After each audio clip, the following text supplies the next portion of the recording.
welcome out there to another of The Way Forward. By the comments.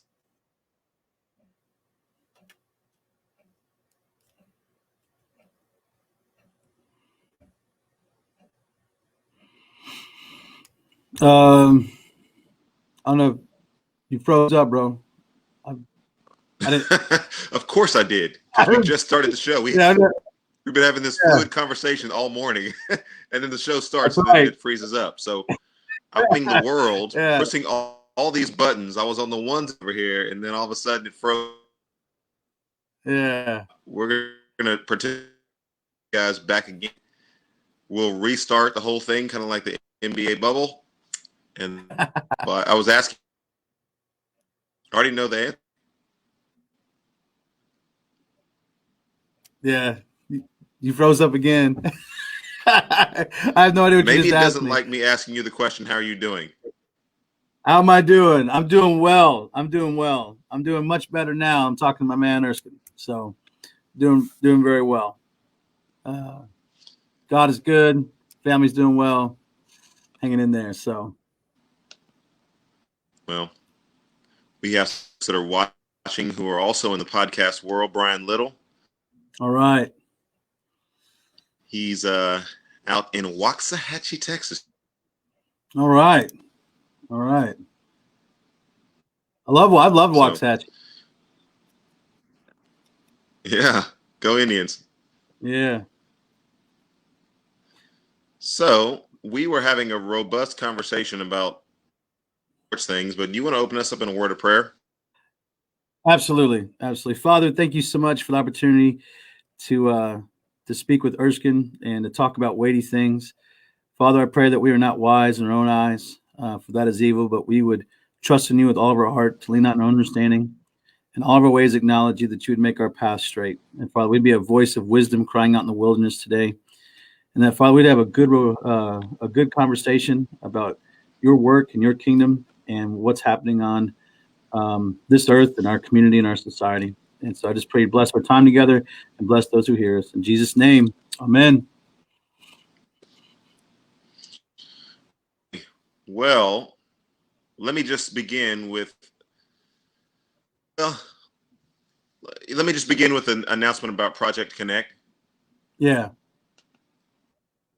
Get that information up there. Where is that?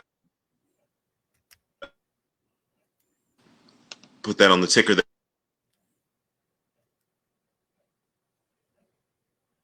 That is going to a resource center, if you will. It's complexities on the issue of race.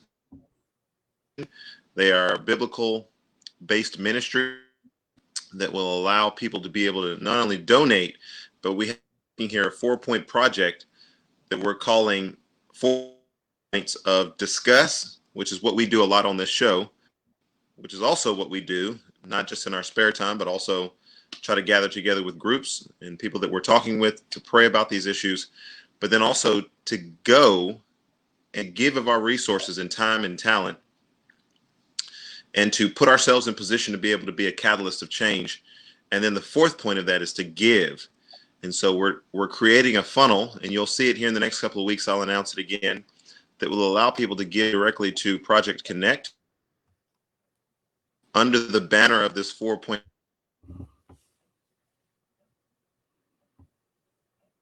Way forward.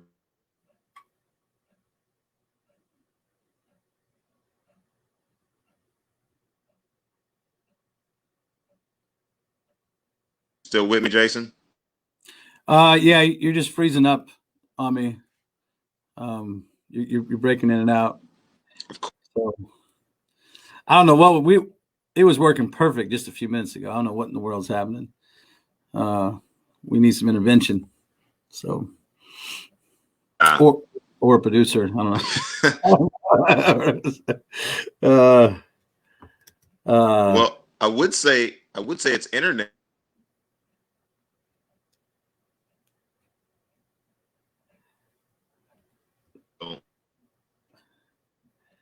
Yeah. I don't know. Marcy says you're freezing up, which is what's happening on my end, and I don't know what. Um, I don't know what. I'm not techie, so.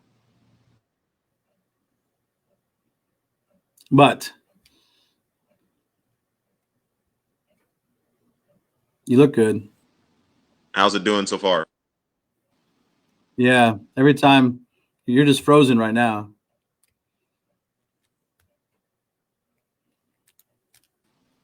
Can you get the audio? I can get some of your audio. Yep.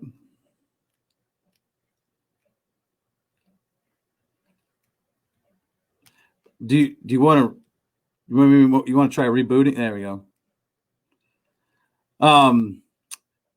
I'm just getting familiar with Project Connect, and Erskine and I have been talking a little bit about it.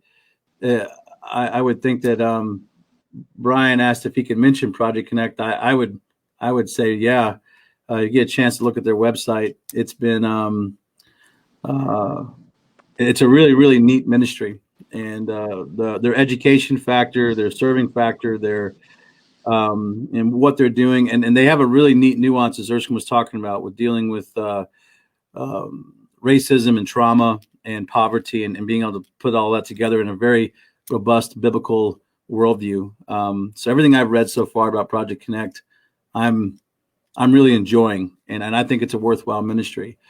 Something that's happening in a similar way here in Litchfield is something called Hearts United, and Hearts United is our local ministry that is trying to accomplish some of the same things that Project Connect is accomplishing. They're fairly different in their context, but I think they have the same goal. And I was just telling Erskine before we got started that these are two ministries I think that should talk to each other. What Project Connect has in logistics and education and experience, I think Hearts United could easily grow from and learn a lot of neat ways to deal with poverty and race. And at the same time, the stuff that Hearts United is doing in our community is phenomenal. Teaching our community about poverty, holding seminars and poverty simulations and things like that. And so our church is committed already to Hearts United. A percentage of our budget goes to them, and we funnel a lot of ministry and cooperate with them to do a lot of ministry with the poor. And we're dealing with poor primarily in a rural context than we are, in an urban context. But the two are definitely two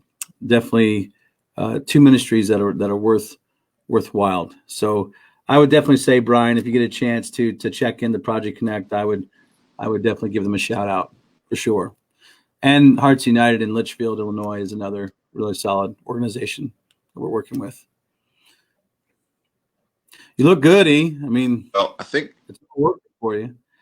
It's just the camera's not doing its thing. I don't know what the deal is, but you look good.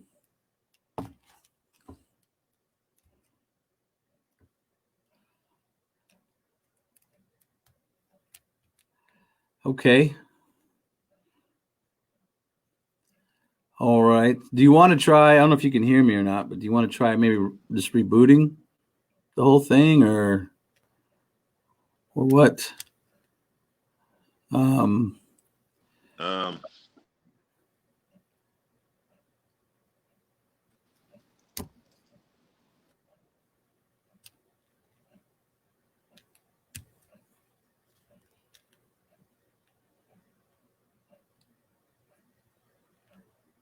Okay. All right. So Erskine told me to keep going, and he will come back. All right. Well, if that's the case, then we can start off with what we always start off with, was the NBA bubble. I was just talking to Erskine how my scouting skills and my NBA prediction skills are not so bueno. I either overestimated the Bucks or really severely underestimated the Heat, because the Heat is taking it to the Bucks 3-0.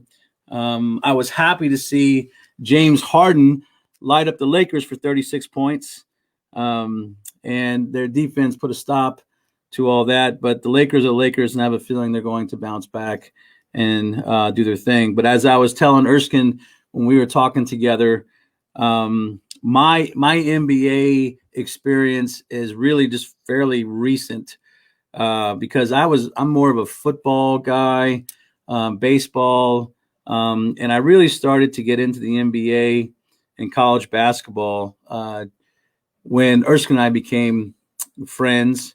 And in order for us to have some more things to talk about and for us to grow in our relationship, I started to pay attention more to basketball. And so my eyes are fairly new to the game and my understanding is fairly new. So I put that out there. So when I picked the Clippers, I picked the Clippers to take it in 7 and failed there. I picked the Bucks, failed there. I'm probably hating too much on LeBron James, failing there. So don't take me to Vegas because it ain't gonna work. It ain't gonna work. I'm not the guy to count on for betting on NBA games in Vegas because I'm killing it right now. I'm dying. So am I on the show now? You were on the show. You were leading the way. Oh, look at that. That's fantastic. I decided I'd show up for my own show. I was just trying to talk about how bad of my NBA skills are right now with seeing the game and predicting things. So you know, you did something good there. I was listening. I could hear you the whole time, but you couldn't hear what it was that I was saying. So I wasn't saying, you know, and I apologize to our audience. What it is that I struggle with is I'm traveling all over the place. I never know what quality of internet that I'm going to have when I get ready to do these broadcasts. And so I posted up in Melbourne, Florida, did a concert last night, and I'm headed down. I guess I'll be in Fort Myers tomorrow and a couple of other places around Florida. So check that out. But apparently the internet is coming in and out this morning. And so I've done the best that I could to kind of get to a place that I would have internet, but I think maybe I'll have to start doing shows on the road from Panera Bread or McDonald's or something. I don't want to do cross advertising for those guys, but there may be a big Panera Bread sign in the background the next time we do this. Yeah. So I do apologize for the technical difficulties there. You know, part of it is, you know, a programmer would be nice, but I actually do know how to do some of the stuff. It's just a basic problem for having internet. And consistent internet. And so I do apologize for that. We'll do the best that we can, give you guys a fantastic show. We were talking about the NBA, and one of the points of analysis that I was giving Jason a little bit earlier, and I said, we could be talking about this on the show. We probably don't understand how the three-point shot has changed the game in the NBA in the last, 5 to 7 years. Jason, you and I started talking a lot when Steph Curry and the Golden State Warriors were on that run, and they were shooting the ball and shooting threes at an unprecedented level. And it seems like other teams have tried to copy that pattern. And I'll actually see guys that will drive, jump up toward the rim, and then kick the ball back out to the three-point line and use that as a more effective rationale for an offensive play than to just merely dunk the ball or to try to get a layup. Right. Yeah. And that really has changed emphasis of the basic. Yeah, that's kind of what drew me to the game as I was watching it. Is watching. I was telling you, to me, it's just as spectacular to watch, somebody come in and come down hard on the rim, and also watch somebody from 35 feet pop it out and precision and hit that three on a consistent basis. And that's what kind of drew me. And also the speed of the game, how fast it's become.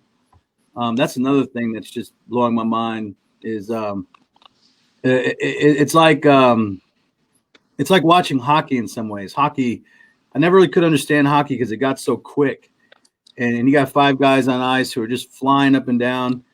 And you got in the NBA, I mean, the game can change leads in 15 times in a minute, depending on how teams are playing and going. And so that's the other thing catching up with is the speed of the games and how conditioned these guys are. and how athletic they are.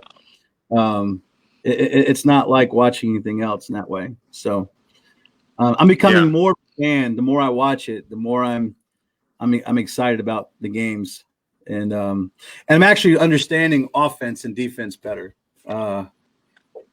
If there's such a thing as an offense in the NBA, it looks pick roll. Hate mail. I haven't got any hate mail because obviously nobody listens to the show that's in the WNBA. But you and I have both gone on our rant about the WNBA, and we're not trying to be the. I was going to ask you this morning. Did you know the NBA was playing? The WNBA was playing. I was going through my my daily ESPN ritual, and just happened to catch there was a WNBA thing, and I thought, oh man, I didn't even realize they were. Are they in a bubble too? I didn't even. Yes, they are. It's okay. Basically an exact copy of what the NBA is doing. The WNBA is doing it. Black Lives Matter. They're championing the cause of social justice, and they're doing a lot of the same things that the NBA is doing. And yet, I'm gonna be nice because I do not like the WNBA. It's fine. Play the WNBA. Just have a great time. I just don't want to feel intimidated to feel like I have to watch the WNBA or care about the WNBA when the things that we're talking about here are the speed of the game, pace, the precision, shooting, all these different things that have apparently attracted you to the game. If you were to turn on a WNBA game, you would see a scaled down version of any of that. And that's cool because those are great ladies. Yeah. But at the same time, I could care less about the WNBA. That's personal preference. Yeah. All right, so the WNBA gets in contact with us to try to cancel out our show. Thanks, cancel culture. Yeah. Well, but let's get into some topics here today. I've got speaking of the NBA, a couple of things. Oh, you want to talk more about the WNBA? All right, go ahead. I'm not talking any more about the WNBA. It's a waste of time. No. I'm leaving that alone. The last conversation we had about the WNBA with your wife, I felt bad, so I had to pull back. Say, okay, look, I love Kelly, and I love her more than I do the WNBA. So I'm just gonna be quiet. This is true. That's why I said. Yeah, I tell everybody, nobody. If you have a problem with my wife, you just don't like people. That's just the basic problem. Because everybody gets along with Kelly. The WNBA, she's a champion of the WNBA. Yes. And she doesn't like sports in general, but she will go to bat for the WNBA because I'm that guy. So the two audiences that we are not reaching are people who love the WNBA and people who love cat. Those are our two audiences that we're just we're not going to be able to reach them. Yeah, that's all right. We can't do everything on the show. Go ahead. I got some things I'd love to talk about, but I want to hear what you got to say. What you got? Okay, so just to follow up with our discussion from last week, Jacob Blake as a teaching tool. Sit my kids down and we watched the video a couple times. Not any of the graphics to the video, but we did pull up the video a couple times, and I said, "Look at what's going on here. The police officers are clearly now. There's other things that are factors that are involved. Yeah, but I did want to say the police officers are clearly telling him to stop. Stop. I don't know what happened with the taser. I didn't see that portion of the video. Yeah. But he is not stopping. The police are telling him to stop, and he is going toward his car, and they have their guns drawn at this point. And then he is going into his car. Now, all the videos that we watched, they cut off at that point. Kids are kind of young, so we don't want to use that graphic violence, burn that into their mind. But we did want to use that as an example, as a teaching tool to say there's very many levels of which compliance with God-given authority would have made this situation turn out differently. Yeah. And so what you are required to do in this situation, let's make sure that we all understand that we are teaching you are to obey the authorities. It's a biblical principle. as well as it's one that you need to understand. Children, obey your parents in the Lord. This is right. It starts there. There's a foundation. And then it goes beyond that to the proper and appropriate authorities that God has given in our society.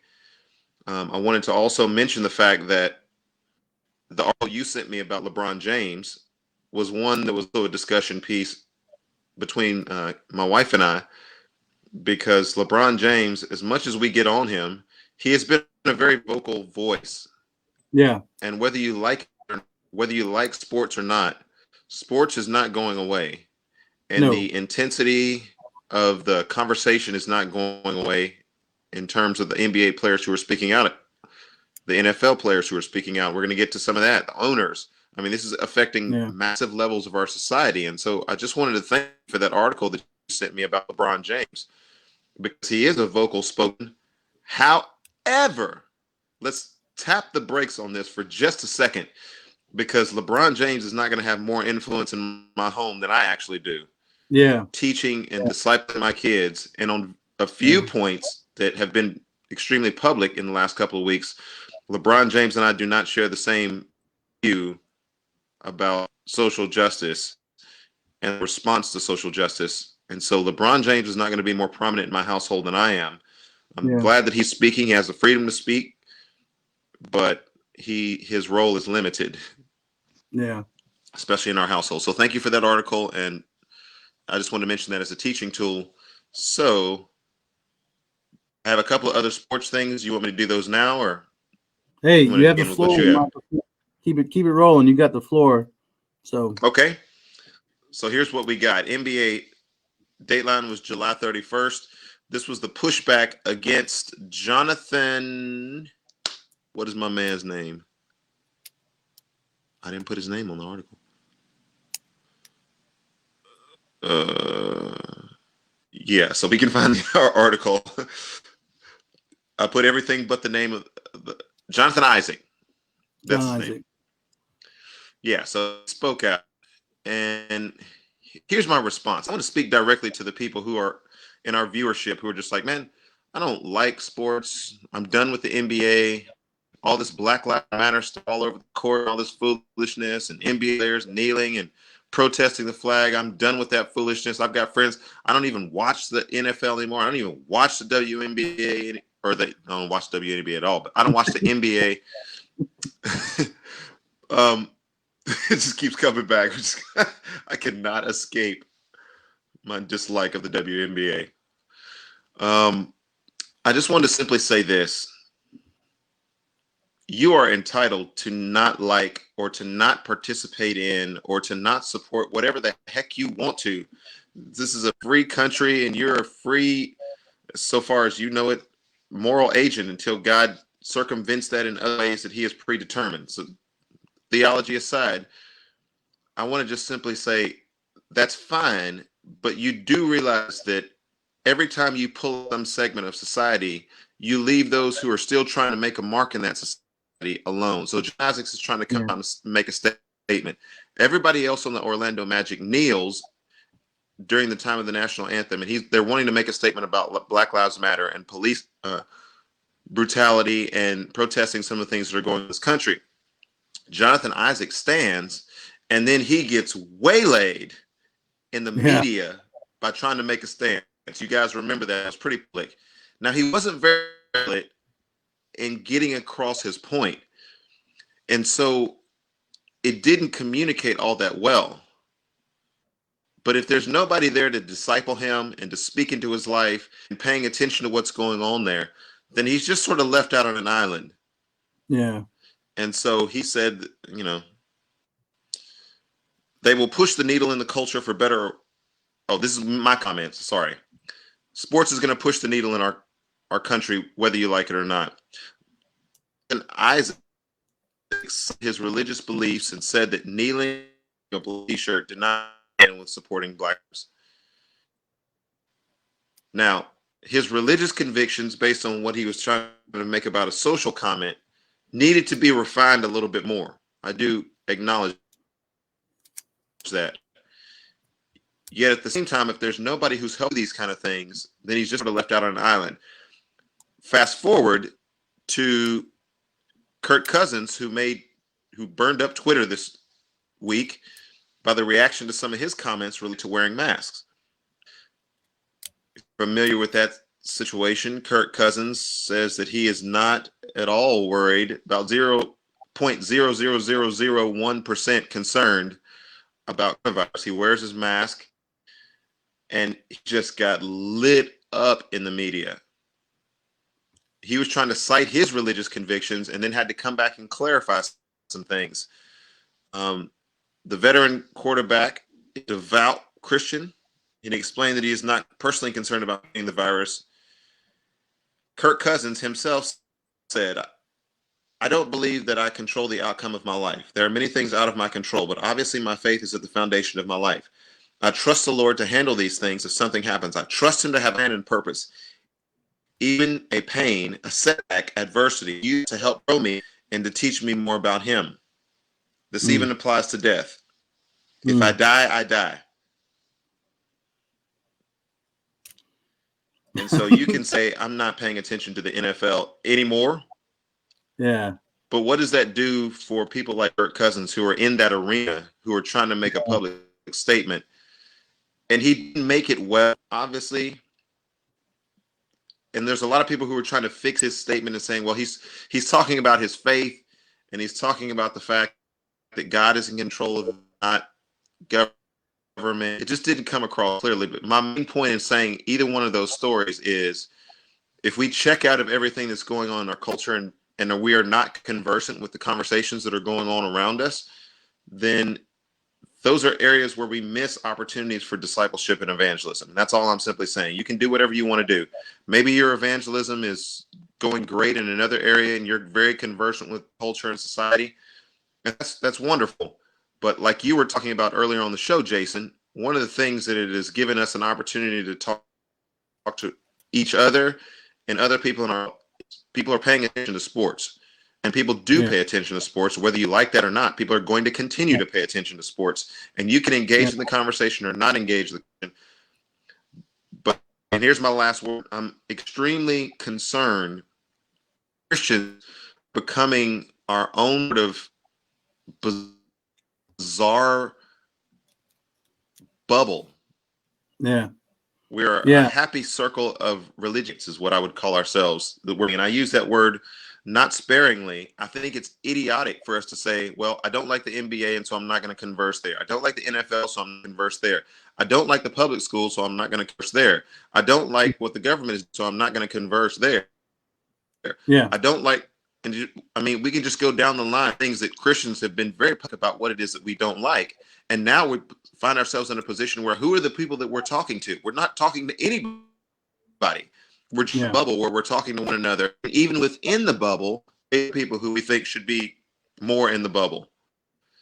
And John MacArthur is a guy that I would call out in response to that. And John MacArthur, I would say, for those who love John MacArthur, which I do, I love John MacArthur, you are welcome to come on this show. Please back to John, because he's welcome to come on and ask him some questions. I'll be very nice to him because he's my mentor. In the faith. Same time, I have some questions about some of the things he's recently come out done it. Yeah. Go, Jason. Well, there's two things that you bring up I think are important inside of the Christian perspective. One, I think it's an opportunity for Christians to demonstrate patience and compassion. Just because we don't agree with what's going on, I mean, the idea is to be in the world and not of the world, but you just can't check out. And so when you're watching this happen and you're watching the NBA kneel, the NFL kneel, and you're getting all these emotions evoked, and I'd be willing to bet if you start to check your heart that's you're not fired up about the gospel at that point. You're fired up about something else. And so here you have a discipling moment to be able to say, look, am I going to be able to walk the extra mile with these folks? Am I going to be able to hear what they have to say and then take my gospel worldview and be able to articulate back to them and have a dialogue? Or am I just going to start firing shots from my own camp? And Christian history is the second point, proves that when the church engages the culture and remains faithful, despite the culture going off the deep end, God uses that to advance his kingdom and good things happen. When Christians check out, whether you get too comfortable or you just decide to do your own kind of like compound thing, it never goes well, ever. And that's one of the reasons why we've lost the credit in our voice. We've lost the credibility to engage the conversation. Have you noticed how eerily quiet the church is in this whole COVID thing and this whole racism thing? I mean, it's just nuts. And this is something that the gospel can fix. The gospel can redeem. But when Christians start dying on silly hills and checking out and doing this whole thing, we're not demonstrating patience. We're not demonstrating compassion. We're not demonstrating that the gospel is strong enough and good enough and powerful enough to be able to receive a blow like that and deliver love at the same time. And so and look, and to be fair, it's not that I don't have those. Go ahead. Oh, go ahead. Keep going. It's not that I don't have those feelings. I don't want to sit here and sound like I'm sitting here and when I watch these things happen that I'm not like affected by them. My heart, I still deal with like watching people kneel with the flag, and I still deal with watching all these Black Lives Matter stuff, and I've got mixed feelings about the movement, and I'm trying to figure it out. My point is that I have to intentionally engage my heart with the gospel to work out a worldview that's going to actually be able to keep the dialogue going. So my initial feelings aren't necessarily as important as maintaining relationships and trying to redeem the situation. Does that make sense? Yeah, it makes absolute sense. In fact, I'm surprised that you get a chance to keep your job, because you talked about the eerie silence. I feel that same sense of historical eerie silence from other evangelical leaders that haven't acknowledged, even got to where we're at in terms of, there's been a massive level of ignoring the issues. This sort of facade of Christianity that exists from the context of, we want to make it look like we have our house in order when the house is actually not in order. Yeah. And we've gone for years being able to tell the world, Jesus is loved everybody. And then the first time that they come to recognize, wait a minute, only one group of people here. It's either all Black group or all white group here or all this group. And everybody was welcome to come here, but apparently that's not, it's more of a cultural Christianity that we did in America.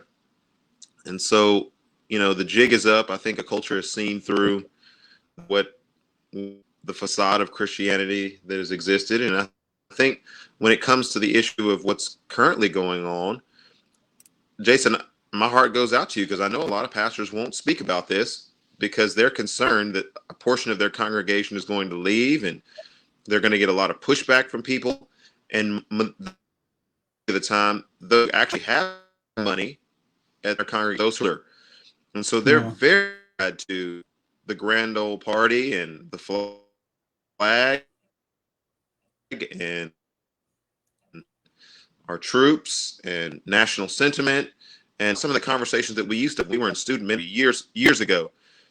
We would have conversations about, does your church hoist the American flag in your sanctuary? And we would have discussions about that, because there are some churches that's a very prominent feature. If you try to move a flag from a Christian sanctuary in some of the places in the South where we've been.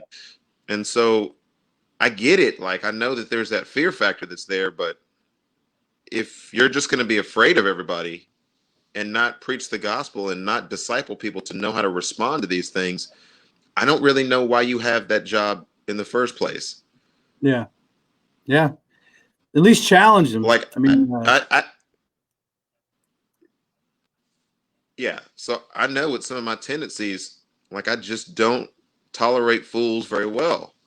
And so there's certain things that I can do, and I can do well and come alongside the church, and I can be a benefit and an aid, and I can be there for a short amount of time and really encourage God's people and give them a dose of encouragement. But the grind of pastoral ministry, Like Yeah. I'm just not cut out for that. I just don't have the patience. I don't. I My vision wants me to move forward, yeah. I've got and stories so of you not tolerating foolishness. you,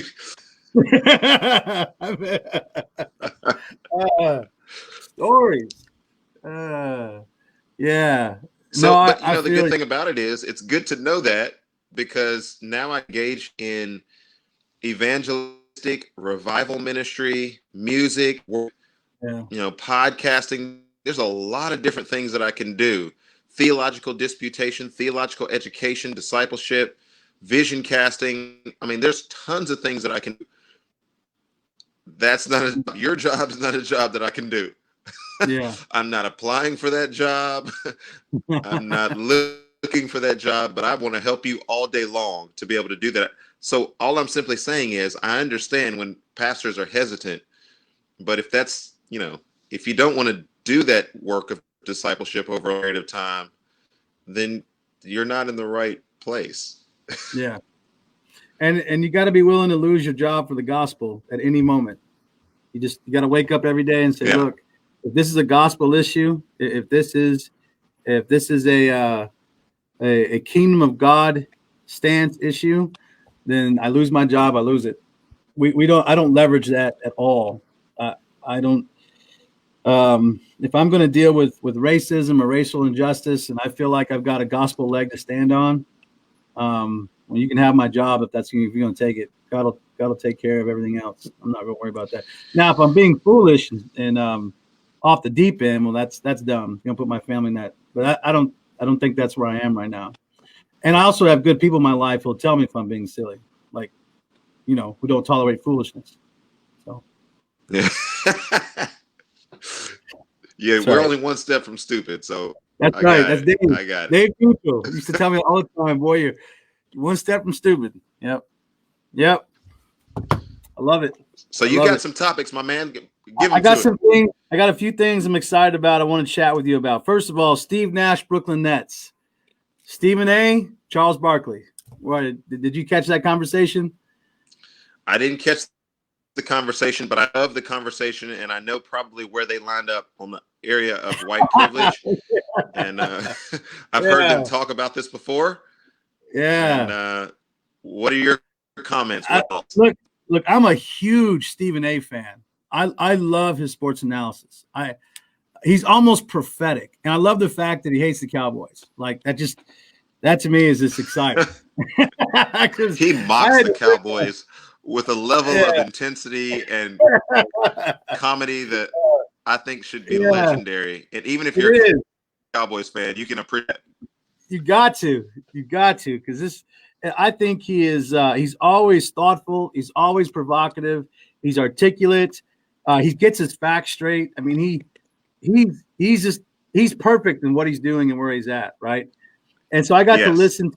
I got to listen to him talk about Steve Nash, and he did a really good job of balancing his appreciation for Steve Nash and his love for Steve Nash.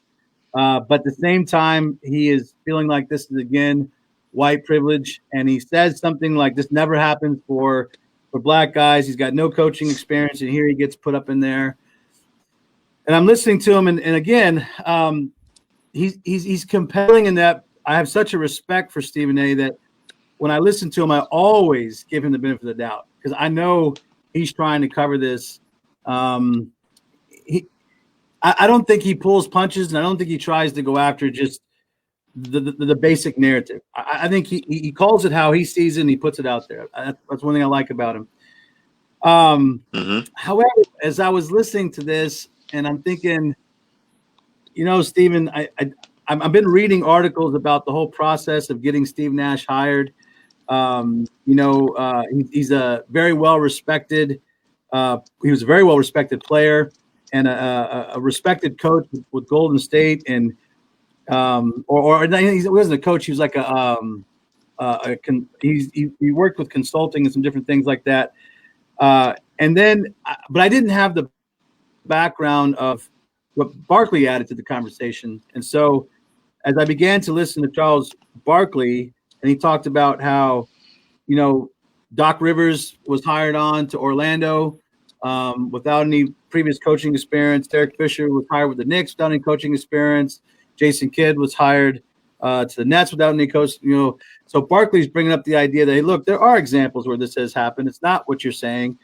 And as I began to kind of look at the process, the two big things that the Nets were looking for in a coach, one, to obviously he knows what he's talking about, but that the players would respect him as a coach, and two, that he was an excellent communicator. Kevin Durant and Kyrie Irving both asked that the next coach needs to be able to communicate clearly, whatever that is. Okay. And as I began to look at articles talking about the biggest qualities that Nash brings to this is, one, he's an excellent leader, knowing the game, and two, he's an excellent communicator. And then Kevin Durant and Kyrie Irving signed off on it, which is massive in a team that's deep and probably they're going to win this championship event. I mean, even I can see that, like, it's coming. And so as I put, this is the problem, Jason. Hang on a second. Your analysis of basketball is so bad that I'm going to go ahead and be a prophet and tell you the Brooklyn Nets will never win a championship with Kyrie Irving and Kevin Durant. And in just a few minutes, I can tell you why. But go ahead. I would love to hear that, because at this point in my mind, yeah. Okay. Anyways, I as I'm trying to assess what's happening, though I wouldn't say the way Charles Barkley said it, don't be full of crap type of thing. I would say I don't think this is an example of white privilege as much as it is understanding that there's certain requirements that this team needed and wanted, and that the distinguishing mark between Steve Nash and the other coaches that were passed up, it seems to me, is this communication issue. It doesn't mean that the coaches who were looked at were bad coaches, because Stephen A. said that these were excellent coaches, and I don't know NBA well enough to know their history, but if he says they are, then I'm assuming they're excellent coaches.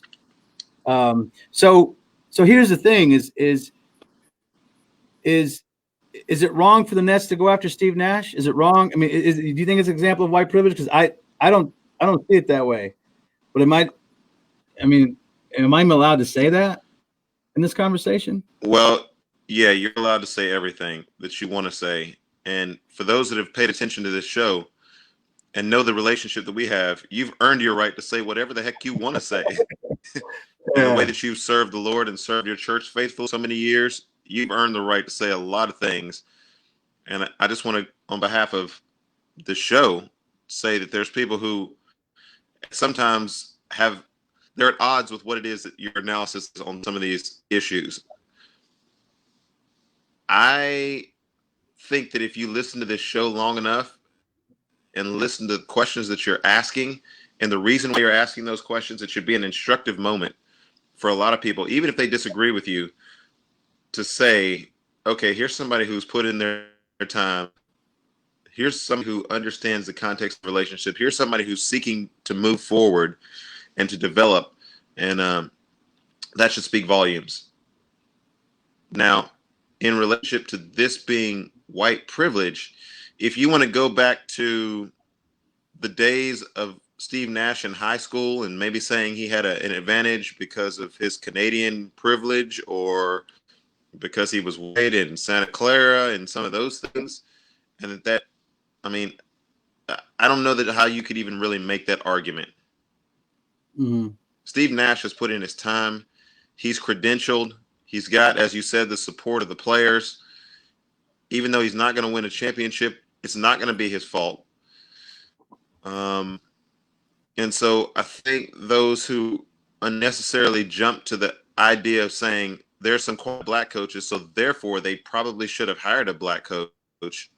Tyler Lue ended up getting 76ers a couple of days after that. No, I think that this is an example of a good coach who has put in some time, who has earned the respect of players, who communicates well, and he was hired to do a job.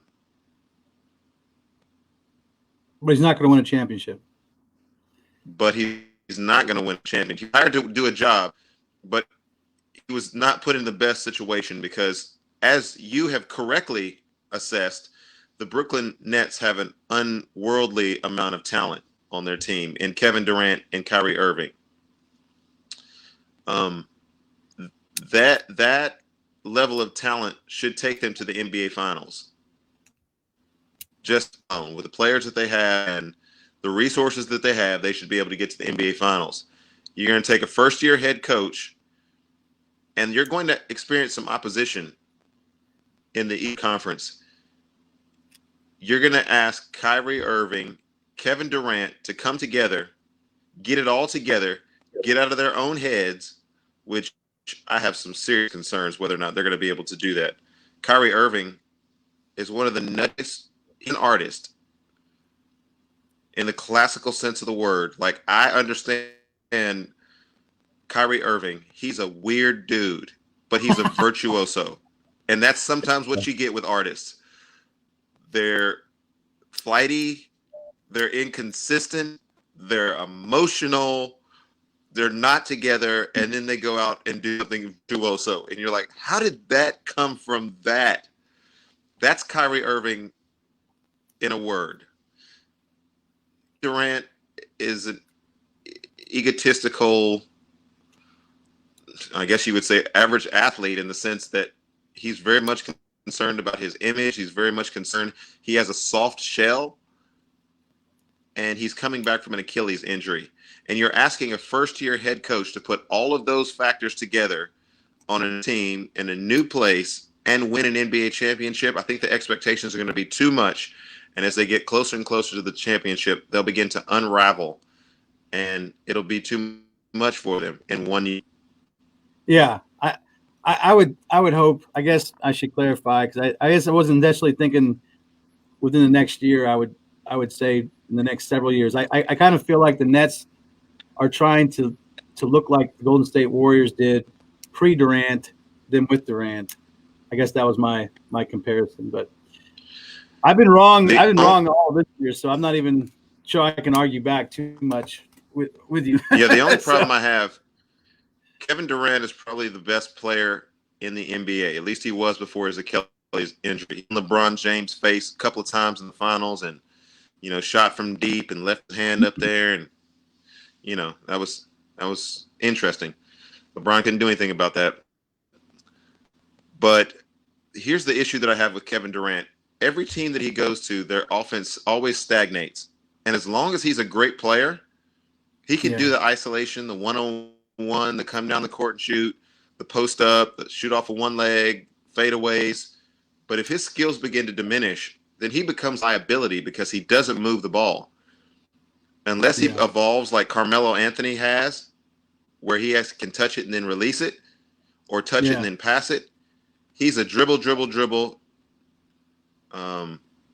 lean back, shoot ball, or shake, shoot kind of guy. And Kyrie is exactly the same way. So very ball dominant guard that likes to make a lot of moves, dribbles the ball a lot. He's a fantastic dribbler, but he controls the ball a lot. And the two of those guys on the team together, I just don't see that working.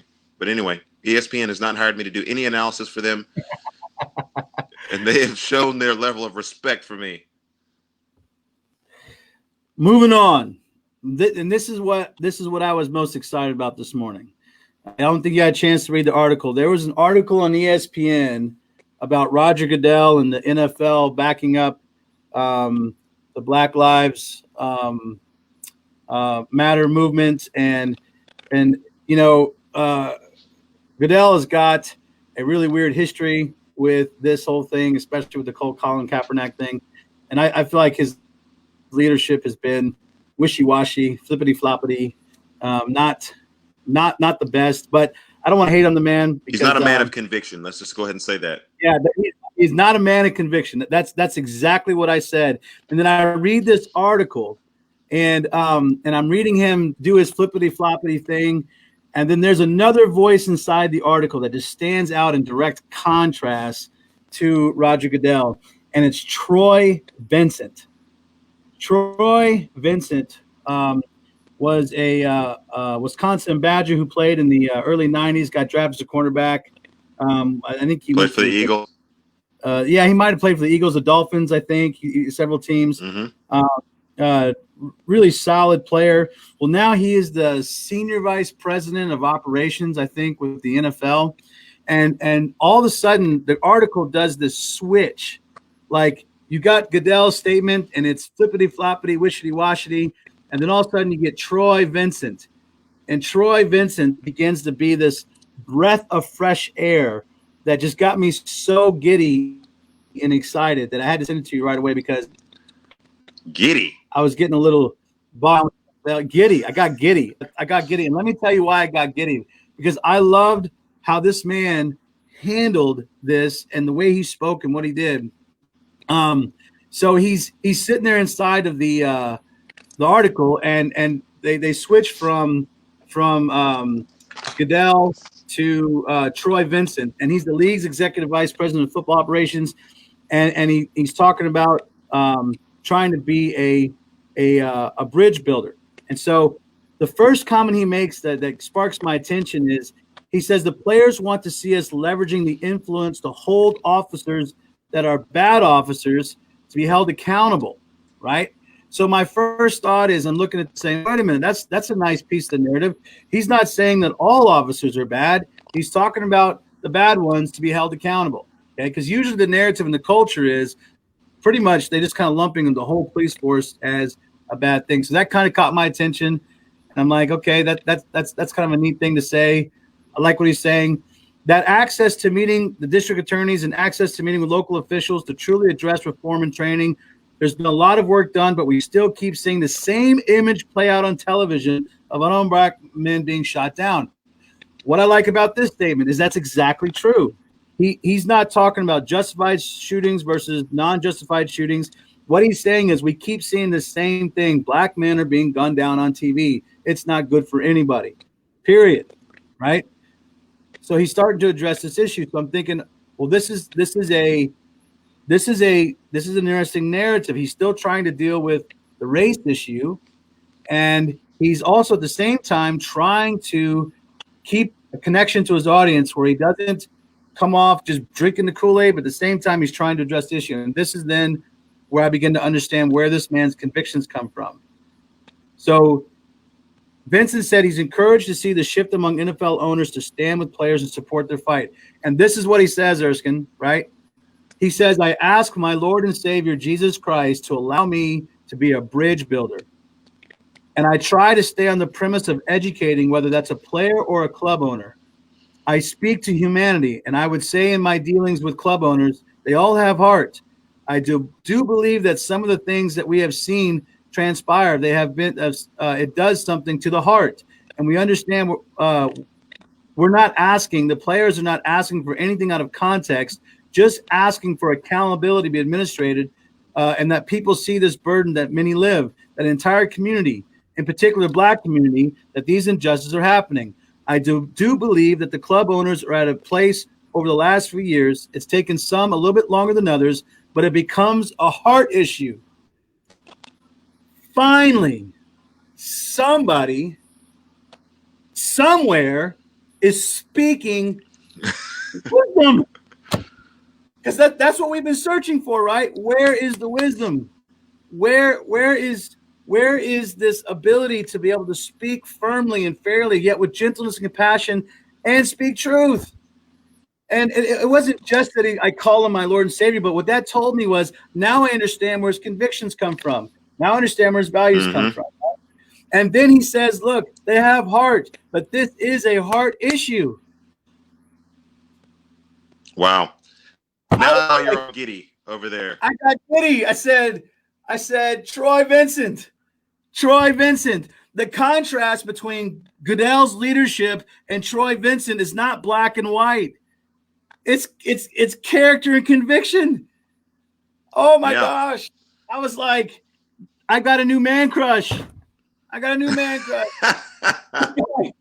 This guy got me excited for the NFL. He got me excited for what's happening because I see a man with character exercising wisdom, and that one day maybe he'll be president of the NFL, of the league, and he'll start doing some real things, some real changes. And he's got respect from the players and the club owners. He's a man of wisdom. He's a man of compassion. He's a man who's addressing an issue. I And he's love doing it.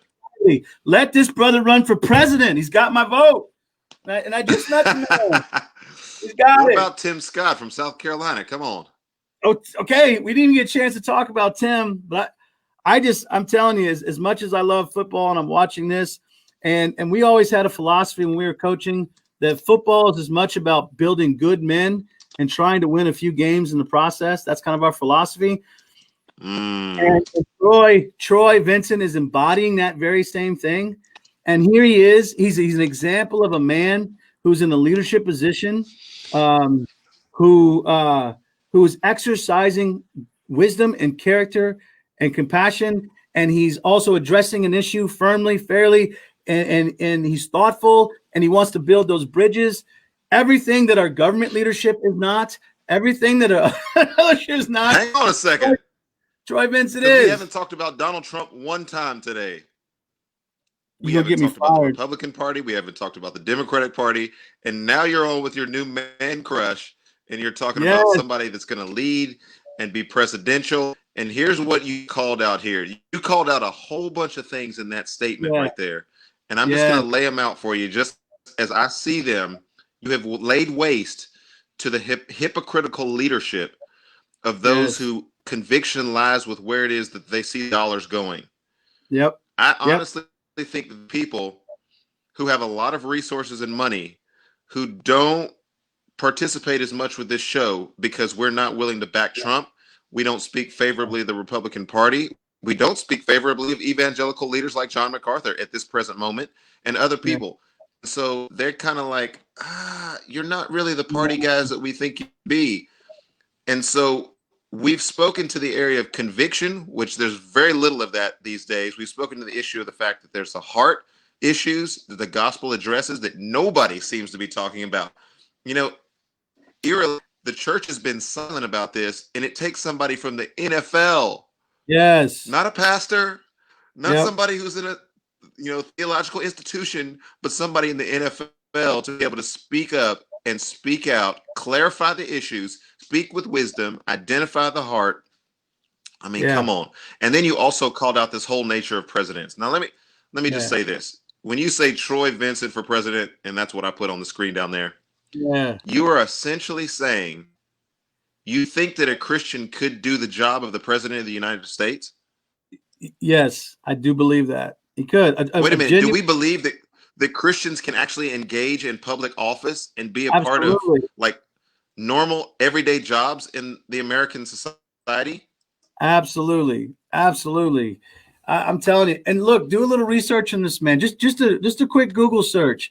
And you realize that this man is about kingdom things. Like he's very much an advocate to eliminate domestic violence. He's created a foundation about love thy NFL. Yeah. And he's very much about he's built a nonprofit, Love Thy Neighbor, addressing community needs. He's a husband to his wife, 5 kids. He's a father. He's what we're looking for. And he's black. Are you kidding me? I mean, it's like it's all come together. Well, here's the thing that I think bears repeating, and for people who enjoy our show so much, I'd love to hear your comments about this. The gallery out there, I know what your comments. I know what you're on this. But if we believe that you can be a Christian with conviction and that you can serve in the office of the president, does that mean that your Christian convictions would follow you into the presidency or into public sphere or public office or secular, if I can call it that, vocation and employment? When we answer the question yes to that, then we're automatically saying that then we take that same criteria and apply it to who's currently in office. And if they call themselves a Christian and yet we don't see Christian values, Christian conviction, Christian morals, Christian principles evident in what it is that they're doing and the way that they're living their lives, then we need to call that to task. As if for some reason it became in the United States, and then he started just castigating people with his words, doing violence toward people with his words in terms of women and other minority groups that are out there, we would have to say to Troy Vincent, hey, hang on a second. Yeah. If you're going to be a Christian, you can do this job with a level of conviction and wisdom, and we would have to hold him accountable for that. And yet, that's the least thing and the last thing that you're going to happen in the evangelical church today is anybody raise their hand and say, hey, the president can't talk to people that way. Don't call yourself a Christian if you're going to talk to people that way and if you're going to conduct yourself that way. And then don't ask people to vote for you and pander to Christian votes as though, hey, I'm pro-life. Isn't that what you want to hear? Okay, yeah, I'm pro-life, so vote for me. No. Your character doesn't back up the fact that of what you just said you were. You might have said that, but I don't see that in your demeanor and your manner of lifestyle. So comment on that for a second. I think you summed it up. That's what's lacking in a lot of leadership. It's the president, it's Congress, it's Senate. It's why everyone's going their own way. That's why we don't have any confidence in what we're even seeing in these movements. There's just a lack of character. And since Roger Goodell has been chief over the NFL, and you've watched this flippity floppity lack of character, Troy Vincent comes along and he is this breath of fresh air because not only is he talking that way, but he's got relationships established with the clubs and the owners, and he's living his life in the community. And I'm sitting there looking at this man's like, yes, if I had to pick between two men, who do I want my son to be? I'm looking at Troy Vincent and saying, that's the man you need to grow up to be right there. And he's proving that you can have Christian conviction and hold senior levels of leadership inside of the NFL and exercise that compassion and wisdom, not losing your convictions and also not crossing all these crazy lines. God gives you wisdom to deal with it. He's a good example. So, Reen, chalk it up, Troy Vincent. I've become a big fan now. I'm going to be paying attention to him. I'm going to be praying for him, and I'm going to support that brother any way I can because I love that he's in the NFL, and I love he's at a position where he could potentially, God willing, take over the NFL and show us some really good leadership. So, Troy Vincent, you got my vote. He's up there. He's up there. That reminds me, continue to pray for the president's salvation. Yes. I don't know where he's at in his discipleship. Yeah. But I don't see the fruit of salvation. And yet I know that the Lord is in control of all that. And so be in prayer. Another guy I want to lift up to you. St. Louis is mourning right now because Tamaris Bohannon was a police officer who was shot. I don't know if you heard about that. He was responding to a shooting call. And this is an African-American police officer who was I think there were two officers shot. One might have lived. He passed away, 29 years old, wife, and I think 3 children. But one of the things I really loved about reading about him was he truly loved his community. He was marching in a sense for unity and trying to deal with the systematic racism that he's been battling. Yet he's a police officer. He was inspiring kids. One kid told him that he was the inspiration why he wanted to be a police officer. He would come and play basketball to kids, and I just feel like, again, when the media is so hard on black men, whether we're watching them get shot by police or watching them commit violence, here you have a man who's a hero in many respects to his community, and unfortunately died too young. And it was neat to watch the community come together, white people, black people, the whole community come together to honor this man because he really was an inspiration to his community. And so I just wanted to talk about that because I really think the media should boast more on him than they are. That's a great example. Yeah, he was the real deal, and now he's gone. The last thing I wanted to just drop out there, Erskin, I don't know if you caught this or not. Have you seen Jessica Shrug's confession? She's the George Washington University. How do you get this much news? What are you preaching tomorrow? Do you even preach anymore? Or do you just watch news? No, I'm in Acts, but this is Jessica Shrug. Do you remember her? She's the one who swore up and down she was black and like was all part of the movement, and then really they find out she's white. She's Jewish, white from Kansas City. Wait a minute. I thought her name was different. Did she change her name too? She might have. I just know her as Jessica Shrug. She's a professor at George Washington. Carrie Shrug. She might have. I don't know. I'm reading the article. I remember her. I remember her coming out, and I remember her talking. She got really. I do remember this. Yeah, she got really belligerent, and I think it was Brooklyn. And she had the dreadlocks, didn't she? Yeah, and then they started calling her out that you're not black, and she's like, I swear up and down I'm black. And now she's come out in her blog. Came and said, no.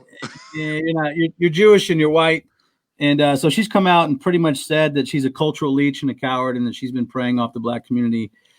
Her blog is, I felt bad for her actually, because I mean she's I don't know if it's humility as much as it is just kind of caught. She's not.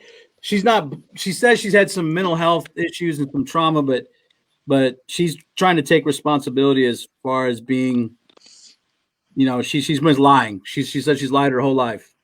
She's lived this whole lie, and it's finally cut out. And when the Bible says your sins will find you out, I think she has become a proverb to many where you can't just do that. And then she's not even able to teach this fall. They're actually looking at potentially letting her go because of it. Well, I was going to say, she may have been lying, but I think everybody knew that she wasn't black. Like, was she the last person in America to realize that she wasn't black? She's the last one to admit it. Yes. Yeah. Everybody else was. Okay. You're white. Everyone's telling her you're white, and so everybody was telling her that she was white. Might have been down with black people, but she was white. Yeah. And that's whiter. The thing I'm like, why not just say I'm down with black people? Like, why just say, look, I'm white and I'm Jewish and I'm down with black people, and so I'll teach history from that perspective. That's a little more respectable than I'm black. Because if we want to go that road, then I've always kind of wanted to identify as like Michael Jordan or something like that. Like. Well, I've always had these aspirations of being an athlete, and I'm 5'10" and fat and out of shape, and that's just not that's my whole life. So if I wanted to identify as somebody, I would really prefer you. To be honest with you, you're everything I want to be, Erskine. So, oh my goodness, this broadcast has got silly. It's time to cut the thing off. I'm holding up a book here called Under Our Skin. Have you read this, Jason? I haven't read that yet. No. It's a book by Benjamin Watson. This was given to me by a friend of the show. And they said, hey, this is a really powerful book because Benjamin Watson, I got a chance to meet Benjamin Watson back in February. We took some pictures together. Wonderful man. He's advocating pro-life for a movie that was coming out, but he's also a spokesman by virtue of this book on the issues of race and reconciliation. He says, let's admit it, feel angry, offended, sad, and confused. This is also true. We can be encouraged. In this challenging book, it's a look at race, bias, justice. Benjamin Watson, who was at that time a tight end for the Ravens, he's no longer in the league, I don't think, a free agent, speaks from his deepest heart to articulate what many of us think and feel. Memoir, part social commentary, offers an honest look at both sides of the race and appeals to the power and possibility of faith as a step toward healing. Now, this book was given to me, and they said pretty much everything that's in this book you guys have already talked about on your show. And so yet here's another person, Ben Watson, who's trying to copy the Way Forward broadcast.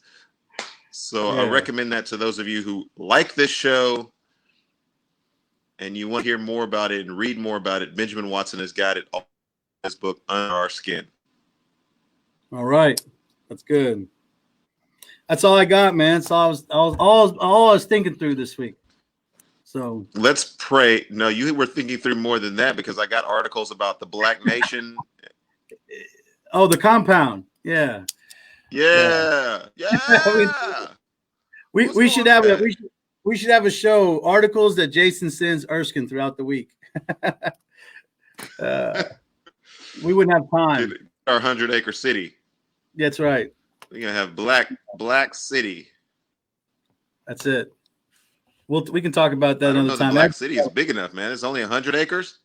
I'm thinking there's a lot to go on there, but we can talk about that at a different time. Black City, aka Freaknik. All right. Do you know what Freaknik is? No. Okay, well, I didn't. Freaknik and other Black historical cultural things. That's it. Hey, we should schedule a time for us to both go to a Black barbershop. Yes. I've learned to do a ball fade, and so I don't go to barbershops anymore. I try to figure out how to do it for my family, save a couple extra dollars. Yeah. But we both have a week where we go to a Black barbershop, relay our experiences there, because pretty much the cultural center of the Black community is the Black barbershop on a Saturday morning. Yes. Yeah, I would love that experience. You will get into some interesting conversations. I will.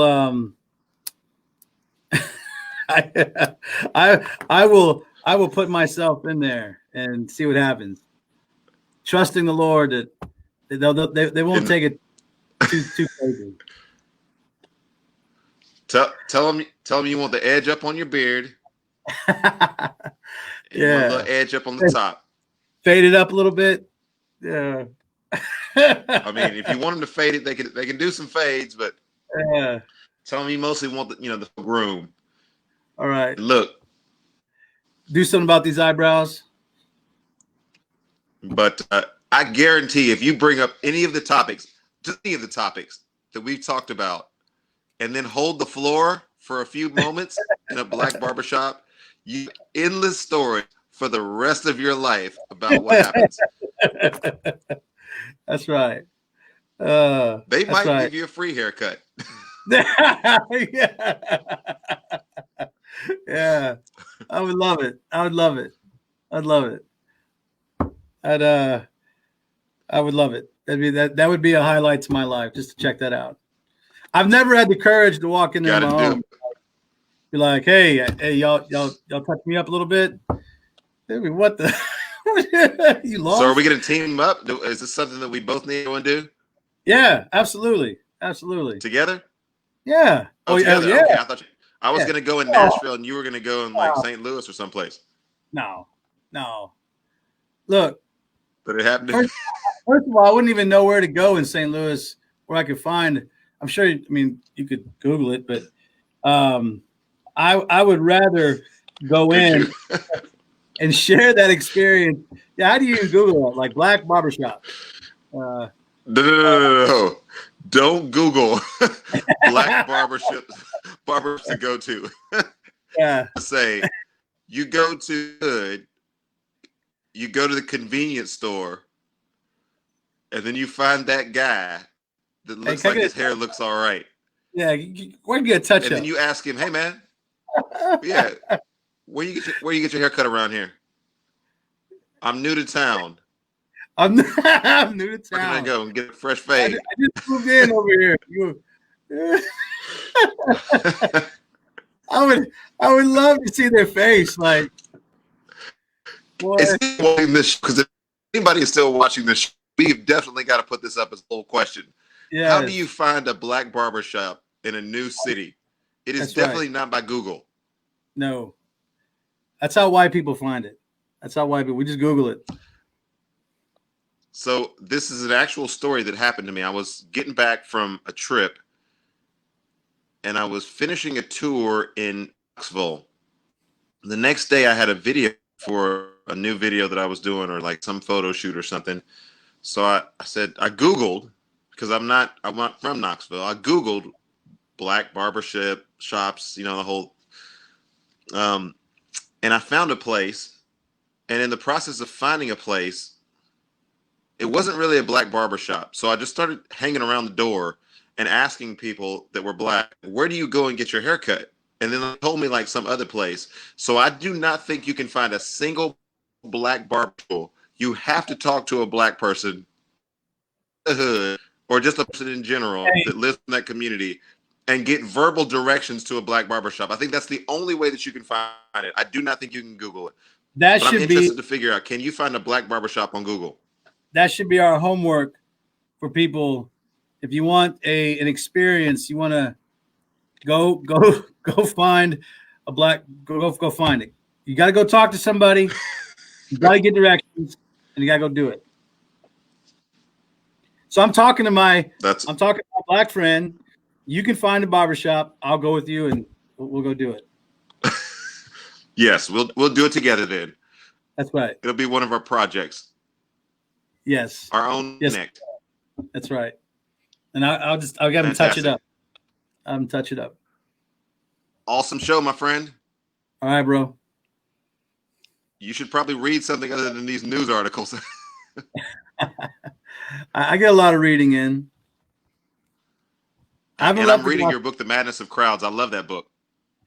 Yeah, he's good, isn't he, Douglas Murray? He's good. Whew, that guy is really good. And I watched some of his YouTube stuff. Yeah. He's pretty even keeled, isn't he? Like he just kind of. I was gonna say he speaks pretty slow and methodical. Yeah, pretty even keeled. But he'll get to the point. He's a paradox, man. He's Brit. He's classical liberal. He's homosexual. He's all these things he's not supposed to be. Like as far as the cultural thing, and he's brilliant. I mean, just listen to him, the way he analyzes culture and politics and things. He's something else. Yeah, he's making more sense than a lot of church leaders. Yeah, he's got it together. I think he calls himself like, at least his Wikipedia calls himself like a Christian atheist, whatever that is. I think he's got an affinity for Christian values, but he doesn't believe in God or something. Yeah. Well, I mean, he's just unsaved, the divine of the supernatural power. Yeah. But he's neat. He's worth reading. He's got another one out too. I'll figure that one out and send it to you. I can't remember. I just read the title yesterday, and I'll maybe we can talk about that at some point. It's an hour and 17 in, and we got to go. Yep. But there's a really big pet peeve that is really just eating me up. And it is this whole self-righteous attitude that once somebody becomes a believer, especially in the evangelical circle, we have a tendency to look back on people who are not saved and believe that they're idiots. We believe they're not smart, they're dumb, they're foolish, and they're unsaved. But as Murray shows us, and several of the other people that we read broadly, they're not dumb. They're very intelligent. Yeah. In fact, if you were to look at their grades in high school and college and our grades in high school and college, and to make an argument about who's dumb, I don't think I would come out on the side of being the intelligent one. No, he's brilliant. Douglas Murray he's spot on. He's clever too. Simon Sinek is another guy. Yeah. In terms of his leadership, like he comes in and speaks at Christian conferences before. He doesn't believe that stuff, but he's spot on in what he's talking about in leadership. Yeah. And how to motivate millennials to get their jobs done. Yeah. Good stuff. So anyway, way forward. Signing off.